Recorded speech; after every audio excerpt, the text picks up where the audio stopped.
Bem-vindos à nossa análise de hoje. A gente vai mergulhar direto numa verdadeira obra-prima do século XIX, escrita por Frederick William Faber, Crescimento na Santidade. Pense no que vamos explorar hoje não como um tratado teológico distante e inatingível, mas como um autêntico guia de sobrevivência. É literalmente um mapa cartográfico detalhado para a gente conseguir atravessar aquele longo, cansativo e muitas vezes árido deserto da vida interior. Para fazer um bom resumo e tentar cobrir toda a densidade desse livro de 27 capítulos, a gente montou esse roteiro inicial, dividindo a obra inteira em 6 temas essenciais. Esse é o nosso mapa para cruzar essa vastidão. Vamos passar pelas fases iniciais, os obstáculos, o estado normal, inimigos e ferramentas, a vida interior e, para fechar, o fervor e a descrição. Então, vamos começar. Parte 1. O início no deserto, que vai cobrir os 3 primeiros capítulos. O Faber nos lembra que a vida de oração quase sempre começa com aquela fase maravilhosa, né? Cheia de facilidades, emoções boas, é uma verdadeira lua de mel do fervor espiritual. Mas, vamos ser sinceros, esta fase não dura para sempre, porque ela serve só para dar um empurrão inicial. Assim que essa empolgação passa e a gente entra na secura do deserto, é aí que o progresso real começa. E é batata. De cara, já somos atacados por 2 grandes armadilhas. De um lado, a presunção, que é aquele erro fatal de achar que a energia do começo era, na verdade, nossa própria força natural. Do outro lado, o oposto exato, o desânimo, aquela sombra de desespero que faz a gente jogar a toalha no primeiro sinal de dificuldade, justamente porque tínhamos uma opinião alta demais sobre a nossa própria capacidade de resistir. A única bússola capaz de nos guiar entre esses 2 abismos é uma umidade muito prática e genuína. Avançando, chegamos à parte 2, Obstáculos e a Paixão Dominante, que engloba os capítulos 4 a 7. Aqui o percurso fica bem interessante. Nessa fase intermediária, a gente precisa mudar a chave mental com urgência. Tem que largar de vez aquela atitude medrosa de quem fica só calculando perdas e ganhos e partir para um espírito de sacrifício total.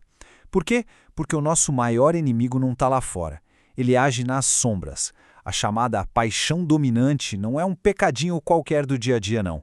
É uma inclinação subconsciente super profunda que governa quase tudo o que a gente faz. Ela é tão sorrateira que consegue fazer os nossos piores vícios parecerem virtudes maravilhosas. Pensa só, alguém movido puramente por vaidade intelectual pode parecer, para os outros e até para si mesmo, um baita defensor fervoroso da fé. É por isso que é absolutamente crucial fazer um exame de consciência diário bem rigoroso e contar com uma direção espiritual para conseguir arrancar a máscara desse predador escondido. E isso nos leva à parte 3, o estado normal, indo do capítulo 8 ao 11. Depois de desmascarar as ameaças ocultas, a gente passa a entender o clima que vai enfrentar todo santo dia. Porque o progresso espiritual tem um clima constante, um ritmo habitual incrivelmente previsível. A vida no deserto divide o nosso estado normal em um ciclo de 3 fases. Primeiro, vem a luta contínua, que exige o quê? Paciência. Senão a gente sucumbe à pressa de querer resolver tudo de uma vez. Mas lutar cansa, né? E aí vem a fadiga. Quando estamos exaustos espiritualmente, a tendência é ceder à pressão do mundo e ao que os outros pensam. Então precisamos de uma simplicidade extrema de foco. Por fim, até nos momentos de repouso, o perigo não dá trégua.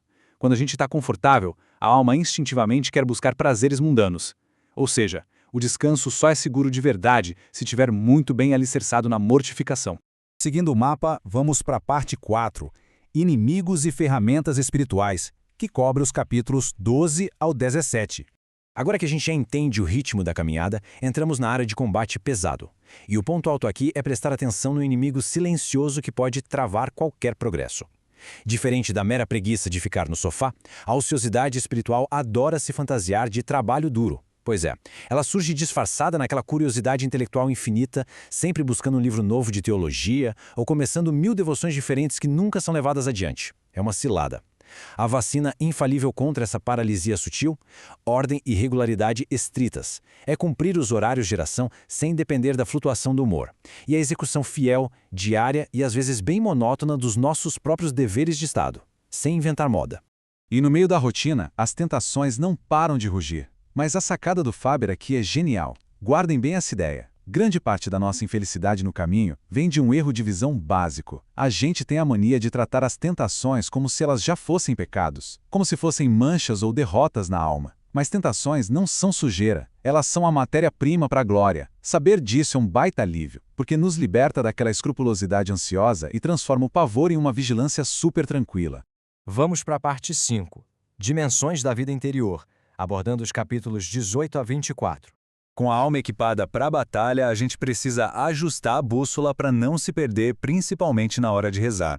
Afinal, um dos maiores desafios da oração mental é lidar com o bombardeio de distrações. E sabe aquela ideia de que para combater a distração você precisa de força mental bruta? Esquece. O primeiro passo é uma preparação remota, ou seja, tentar manter a cabeça mais recolhida ao longo das tarefas do dia mesmo. Depois, vem a preparação próxima, uns minutinhos de silêncio antes de começar. Mas e quando a cabeça voa para longe? Aí é que está o pulo do gato. O combate verdadeiro é aceitar isso calmamente e retornar ao foco de forma suave. Fazer força violenta ou ficar frustrado só destrói a paz que a gente tanto precisa para rezar bem. E essa tranquilidade toda serve para apontar a verdadeira essência da devoção. Confundir dedicação a Deus com aquele calorzinho no coração ou com arrepios espirituais é um erro que paralisa muita gente. A essência do fervor espiritual é vontade nua e crua, é decisão prática. É o ato sólido de acordar de manhã e decidir fazer o que precisa ser feito, independentemente de você estar sentindo uma super consolação na alma ou se sentindo num deserto absoluto. E finalmente chegamos à reta final do nosso mapa. Parte 6, Tibieza, Fervor e Discrição, capítulos 25 a 27.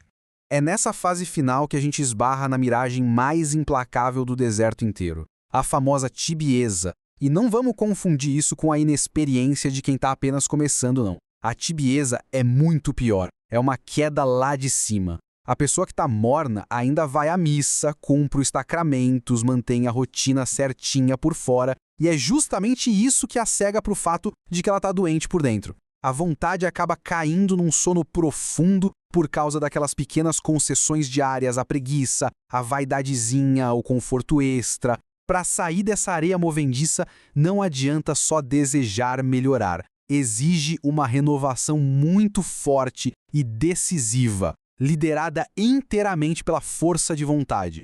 Mas como é que a gente baliza tudo isso sem enlouquecer? A principal e mais bela ferramenta para conseguir gerenciar a si mesmo nesse caminho é a discrição. Como dizia a Santo Antão, ela atua como o leme do nosso barco. A discrição evita, de um lado, aquele ímpeto eufórico de assumir um monte de penitências exageradas que vão fazer a bateria arriar em uma semana. E do outro lado, ela não deixa a gente cair na armadilha de oferecer a Deus algo feito de qualquer jeito, com menos excelência do que a gente é perfeitamente capaz de dar. Chegando ao fim deste mapa incrivelmente denso e genial de Frederick William Faber, fica óbvio porque esse livro é um clássico que não envelhece. A gente passou pelas ilusões daquele entusiasmo inicial, lidou com as sombras do desânimo, expôs aquele predador invisível da paixão dominante e aprendeu que o cansaço faz parte da rotina. Agora que a gente desvendou esse guia de sobrevivência rumo à santificação, isso nos deixa com uma pergunta muito prática para reflexão. Sendo totalmente honestos consigo mesmos, em qual região exata desse deserto espiritual vocês diriam que a alma de vocês está estacionada hoje? E mais importante ainda, qual dessas ferramentas que a gente viu aqui precisa começar a ser usada na prática amanhã de manhã?